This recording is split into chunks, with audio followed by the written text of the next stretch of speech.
Sebelum melanjutkan, jangan lupa subscribe dulu, terima kasih. Bab 219, beraninya kau jatuh cinta pada pamanmu. Jangan sombong. Lu Qianqian telah menerima kebaikan dan pendapatnya, tetapi dia tidak bisa mengakuinya. Saya nona muda dari keluarga Lu. Sungguh memalukan karena Anda menggantikan saya dengan orang lain. Lihatlah dirimu. Kau benar-benar sedikit pemarah. Orang lain ingin bersikap baik padamu, tetapi kau tidak mau menerima kebaikan mereka. Siapa yang memberimu hak untuk mengurusi urusan orang lain? Ngomong-ngomong, omong kosong macam apa yang kau tulis? Bagaimana kau bisa membanggakan pria seperti itu? Lin Muan merasa bahwa Lu Qianqian memang telah melakukan riset terhadap karyanya. Ia membungkuk dan berbaring di atas meja. Kemudian, ia memberi isyarat kepada Lu Qianqian dengan jarinya. Mengapa kamu tidak datang ke rumahku suatu hari nanti? Aku akan memberitahu kamu hal-hal apa saja yang aku banggakan dalam karya-karyaku. Pria itu memang menggoda. Namun, Lu Qianqian bukanlah gadis biasa. Dia mencengkeram jari Lin Muan dan memutarnya dengan kasar. Itulah yang kupikirkan. Aku ingin mengajakmu keluar agar kita bisa pergi dan bertarung di pusat seni bela diri. Kalau begitu, ini kencan. Berikan aku nomor teleponmu. Aku selalu senggang. Aku tidak takut. Lu Qianqian segera mengeluarkan ponselnya. Lin Muan memberitahu Lu Qianqian nomor teleponnya dengan tenang. Mereka pun bertukar nomor telepon begitu saja. Mu Qiki berbaring di atas meja dan menyaksikan pemandangan itu. Seng Xiao meraihnya. Sepertinya mereka tidak membutuhkanmu lagi. Mu Qiki menahan tawanya. Dia membiarkan mereka begitu saja. Mengapa aku merasa mereka tenggelam dalam suasana mesra? Itu bukan urusanmu. Seng Xiao berkata dengan arogan. Kemudian, dia menuntunnya pergi. Jing Yun akan datang dan mengantarmu ke Seng Ting nanti. Aku punya urusan lain yang harus kuurus. Mu Qiki tidak dapat menahan diri dan bertanya kepada Seng Xiao ketika mereka membicarakan Jing Yun. Apakah asisten Jing punya pacar? Seng Xiao menggelengkan kepalanya. Dia seperti batang kayu. Sepertinya dia tidak begitu tertarik dengan hal-hal semacam ini. Aku tidak percaya padamu. Meskipun dia terlihat seperti orang bodoh dalam hal seperti ini, orang seperti ini selalu setia dan jujur. Mungkin saja ada seseorang di dalam hatinya selama ini. Seng Xiao memiringkan kepalanya dan menatap kesayangan kecilnya setelah mendengar itu. Sejak kapan kamu mulai peduli dengan Jing Yun? Kenapa kamu cemburu dengan hal semacam ini? Mu Qiki mengeluh tentang hal itu tetapi dia merasa manis dan senang di dalam hatinya. Faktanya, Lin Muan tidak seburuk yang dia bayangkan. Meskipun dia punya banyak pacar, itu tidak berarti dia orang yang jahat. Terlebih lagi, Qianqian tampaknya mampu melindungi dirinya sendiri. Setelah apa yang terjadi pada Duan Shaoan, dia sangat berhati-hati dalam hal semacam ini. Jadi, Mu Qiki tidak perlu mengkhawatirkannya. Akhirnya, Lu Qianqian dan Lin Muan saling menatap ketika mereka meninggalkan hotel sore itu. Lu Qianqian hampir tidak dapat menahan keinginannya untuk berlari ke arahnya dan mencekiknya. Bagaimana mungkin dia bisa menghancurkan mimpinya untuk menjadi seorang bintang? Namun, dia tahu bahwa akan menjadi bencana jika masa lalunya digali dan diungkapkan ke publik. Namun, ia merasa frustasi ketika melihat laki-laki seperti Lin Muan yang mempunyai banyak pacar. Saat itu sudah larut malam. Mu Qiki menerima telepon dari Huang Yu saat dia berada di rumah besar. Saat itu pukul 9 malam. Huang Yu jarang meneleponnya. Apalagi saat itu sudah larut malam. Jadi, Mu Qiki langsung mengangkat teleponnya karena mungkin ada sesuatu yang salah.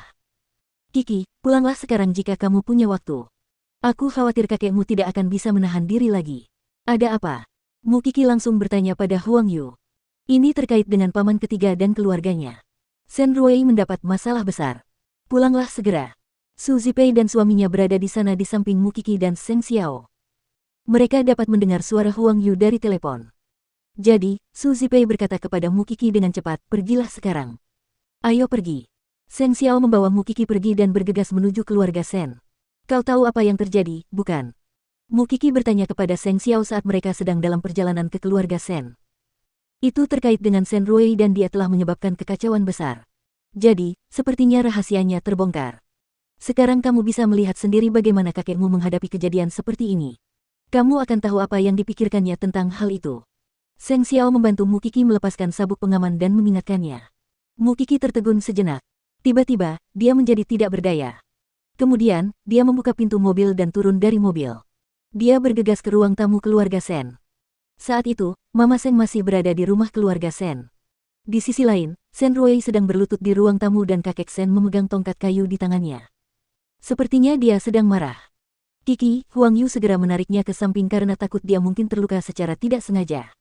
Apa yang telah terjadi? Gadis ini pergi bekerja di Huang Yao dengan maksud tertentu. Dia menyusup ke kantor Seng Xiao beberapa kali. Malam ini, dia tertangkap basah. Jadi, bibimu yang cantik mengirimnya pulang. Setelah diinterogasi oleh kakek Sen, kami mengetahui bahwa dia diam-diam jatuh cinta pada Seng Xiao. Tapi, dia adalah pamannya. Xiaoqin, ini salahku. Aku tidak mengajarinya dengan baik. Ini penghinaan yang sangat besar.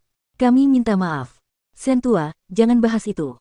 Aku hanya berharap Ruei bisa mengembalikan kancing manset Seng Xiao. Dia sangat menghargainya. Mama Seng berkata kepada Sen Ruei yang sedang berlutut di lantai. Aku melihatnya dengan mataku sendiri.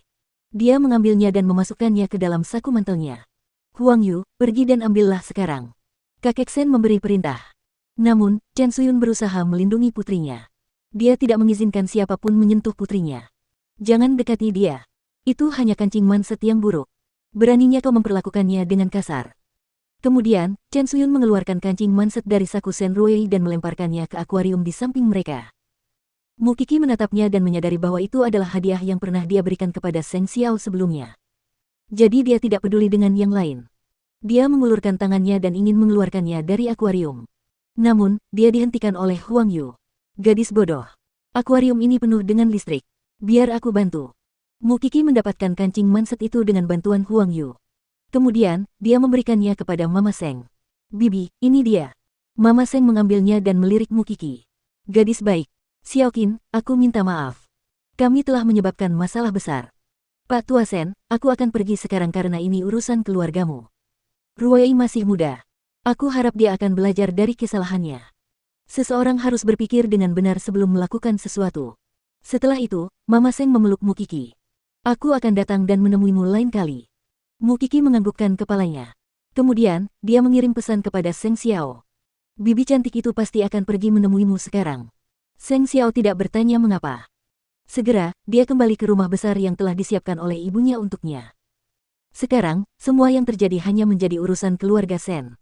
Kakek Sen sangat marah. Dia langsung menggunakan tongkat kayunya untuk memukul Sen Ruei tanpa sedikit pun rasa simpati. Apa yang sudah aku ajarkan padamu sejak kau masih kecil? Di mana kesopanan dan integritasmu? Beraninya kau mengagumi pamanmu sendiri. Bagaimana kamu bisa begitu memalukan? Lihatlah dirimu sendiri. Identitas macam apa yang kamu miliki?